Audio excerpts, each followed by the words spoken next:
వాళ్ళ మీద ఇమీడియట్గా కేసు ఫైల్ చేయడమే కాకుండా వాళ్ళ మీద రౌడీ షీటర్లు కూడా ఓపెన్ చేసే పరిస్థితి కూడా కనిపిస్తూ ఉంది. మరీ ఎక్కువైతే వాళ్ళ మీద పీడీ యాక్ట్లు కూడా వాళ్ళ మీద పెట్టే పరిస్థితి కూడా కనిపిస్తూ ఉంది. ల్యాండ్ గ్రాబింగ్ కానీ అదేవిధంగా సైబర్ క్రైమ్ విషయంలో కానీ ఎక్కడా కూడా టాలరేట్ చేసే పరిస్థితి కనిపించట్లే. దయచేసి ప్రజలందరూ కూడా మాకు కూడా సహకరించాలని మీడియా మిత్రుల ద్వారా కూడా తెలియజేసుకుంటున్నాను. మేడం, రాష్ట్రంలో అంతర్యుద్ధం రాబోతుందని నిన్న కొద్దిగా 2 రోజుల క్రితం మాజీ ఎంపీ గోరంట్ల మీద వ్యాఖ్యలు చేస్తారు. దాని మీద పోలీసులు కూడా ఫిర్యాదు. నిజంగా అలాంటిది ఏమన్నా సమాచారం ఉందా మేడం? అంటే ఆయనకి ఎలా తెలిసిందో, ఆయన ఇంటెలిజెన్స్ ఎలా పనిచేస్తుందో తెలియట్లేదు. కానీ ఆయన ఇంటెలిజెన్స్ ముందు వైఎస్ఆర్సీపీలో జరగబోయే అంతర్యుద్ధాల గురించి మాట్లాడుకోమనండి.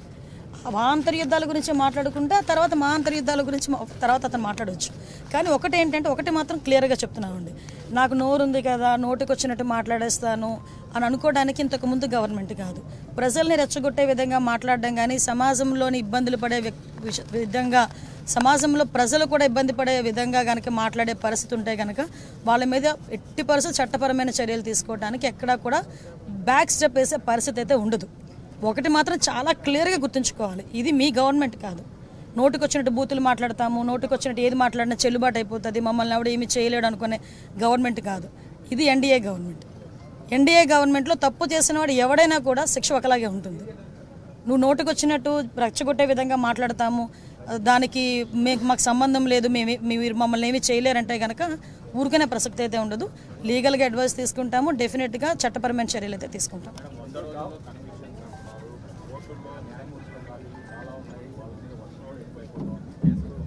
ఎస్ అండి, దాని గురించేనే రీసెంట్గా గౌరవ చంద్రబాబు నాయుడు గారితో ఒక మీటింగ్ కూడా ఏర్పాటు చేసుకోవడం జరిగిందండి.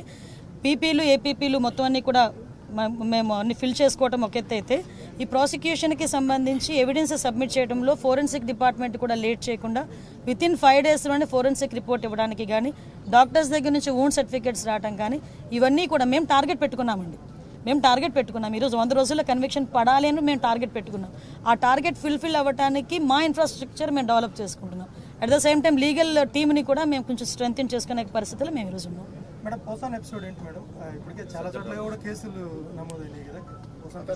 సజ్జల రామకృష్ణారెడ్డి స్క్రిప్ట్ చదివానని చెప్తున్నారు, దాని గురించి అంటే స్క్రిప్ట్ ఎవరిది చదివినా శిక్ష అయితే అతనికే కదా పడుతుంది. అనుభవించే రాజు ఆయనే కదా, అది వేరే కదా. అది ఏదైనా చదవచ్చు, కానీ అనుభవించే రాజు ఆయనే కదా అవుతున్నాడు. ఓకేనండి, నేను ఒకటి అడుగుతున్నానండి మిమ్మల్ని, డైరెక్ట్ క్వశ్చన్. పోసాని మాటల్ని టాలరేట్ చేసి అయ్యో పాపం అనుకునే ఒక్క మనిషిని తీసుకురండి, మేము ఆలోచిస్తాం ఒకసారి మాట్లాడడానికి. పోసాని మాటలు ఇష్టానుసారంగా మాట్లాడిన తర్వాత సభ్య సమాజం తలదించుకునే విధంగా సాధారణంగా అనకూడదు, కానీ ఇల్లిటరేట్స్ కూడా అలాంటి మాటలు మాట్లాడుకోరు. సో అవతల వాళ్ళకి మనోభావాలు దెబ్బతిన్నాయి, వాళ్ళ ఆత్మగౌరవాలు దెబ్బతిన్నాయి. పోలీస్ కేసు పెట్టారు, యాజ్ పర్ లా మేము వెళ్ళాం. ఇందులోని టార్గెటెడ్ ఏముంది? వాళ్ళు ఏం మాట్లాడలేదా? వాళ్ళు అటువంటి